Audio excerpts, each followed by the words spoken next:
পড়ব। বলকে ইংলিশে কি বলে? ফোর্স। ফোর্সের এফ থেকে বলকে প্রকাশ করা হয় এফ দ্বারা। আমরা জানি বল ইকুয়াল টু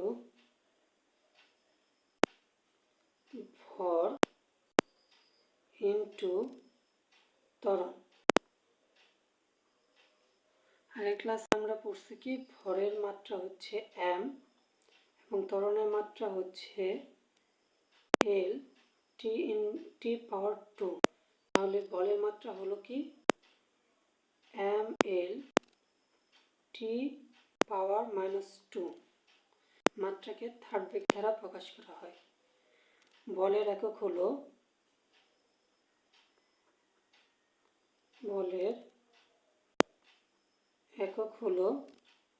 নিউটন। আর এটা কি মাত্রা। এখন আমরা ত্বরণ পড়ব। বল ইকুয়াল টু কি জানি আমরা? ভর ইনটু ত্বরণ। তাহলে আমরা ত্বরণ বের করার তিনটে সূত্র দেখব। আমরা ত্বরণ বের করার ত্বরণ a equal to u minus v minus u divided ভাগ টি। এই সূত্রটা কোথা থেকে আসলো? আমরা জানি বেগ ভি ইকুয়াল টু শেষ বেগ ইকুয়াল টু আদি বেগ প্লাস ত্বরণ ইনটু সময়। তাহলে এখান থেকে এ কিভাবে হবে? ইউ এখানে পজিটিভ আছে, প্লাস আছে, তাহলে এই পাশে আসলে মাইনাস হবে। তাহলে এটি এই সাইডে এটি আছে প্লাস এটি equal to v minus u. এখন টি ত্বরণের সাথে কি আকারে আছে? গুণ আকারে আছে। এই পাশে আসলে কি হবে? ভাগ হবে। তাহলে a equal to v minus u ভাগ টি। এখন ত্বরণের আরেকটা সূত্র দেখব। A equal to v square minus u square divided 2s।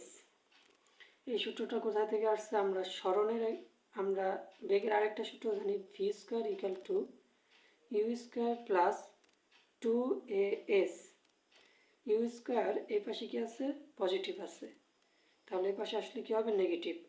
তাহলে 2s equal to v square minus এই পাশে ইউ আদি বেগ পজিটিভ আছে, এই পাশে আসলে নেগেটিভ হবে, you square 2s।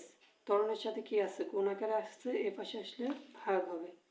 A equal to v square minus u square ভাগ 2s।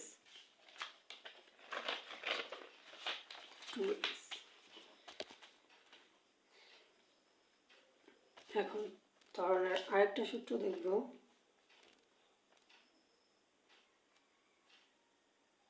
আমরা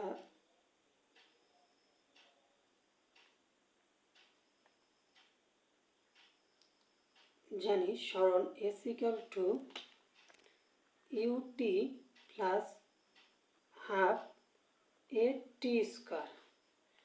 এখান থেকে আমরা ত্বরণ বের করবো কিভাবে? এখানে এস, এখানে যদি ইউ আদিবেগ ইকুয়াল টু 0 হয় তাহলে S equal to half a t square. তাহলে এখানে নিচে কি আছে? 2, নিচে ভাগাকারে আছে এটি স্কোয়ারের সঙ্গে। এই 2কে এই পাশে আসলে এস এর সাথে কি হবে? গুণ হবে। তাহলে 2s equal to A t square. ত্বরণ সময় স্কোয়ারের সাথে কি আছে? গুণ আকারে আছে, এর জন্য সময় স্কোয়ার এই পাশে আসলে কি হবে? ভাগ হবে। তাহলে ত্বরণ a equal to 2s divided t square. এখন আমরা বল নির্ণয় করব। কিছু অঙ্ক দেখব। এখানে কি আছে? 1 নম্বর ম্যাথে কি বলা আছে? 8 কেজি ভরের বস্তুর ত্বরণ 6 মিটার পার সেকেন্ড ইনভার্স 2 হলে বল কত? আমরা বল ইকুয়াল টু জানি এফ ইকুয়াল টু জানি এম এ, ভর গুণন ত্বরণ। এখানে ভর দেওয়া আছে 8 কেজি, 8 ইন্টু ত্বরণ এ দেওয়া আছে 6, তাহলে বল হবে 6×48 নিউটন। সেকেন্ড ম্যাথটা দেখে যদি 2 নম্বর ম্যাথে বলা আছে কি 30 কেজি ভরের একটি স্থির বস্তুর বেগ 3 সেকেন্ডে বৃদ্ধি করে 15 মিটার সেকেন্ড পাওয়ার 1 করতে বল কত প্রয়োগ করা হয়। আমরা জানি বল ইকুয়াল টু ভর ইন্টু ত্বরণ, তাহলে F ইকুয়াল টু ma, এখানে এ ত্বরণ দেওয়া নেই, এই জন্য আমরা ফার্স্টে ত্বরণ বের করব। ত্বরণ এখানে কি দেওয়া আছে, ভর দেওয়া আছে আর সময় দেওয়া আছে। আমরা ত্বরণ a equal to v minus u ভাগ জানি কি টি।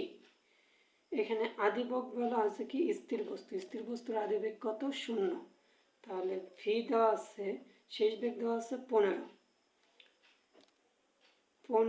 মাইনাস 0 ভাগ হচ্ছে সেকেন্ড, সময় কত আছে টি কত আছে 3 সেকেন্ড 3, তাহলে ত্বরণ কত হলো 5 মিটার সেকেন্ড ইনভার্স 2, তাহলে এম দেওয়া আছে কত 30 কেজি ইন্টু ত্বরণ পাইছে কত 5, তাহলে বল কত হলো 150 নিউটন। বলে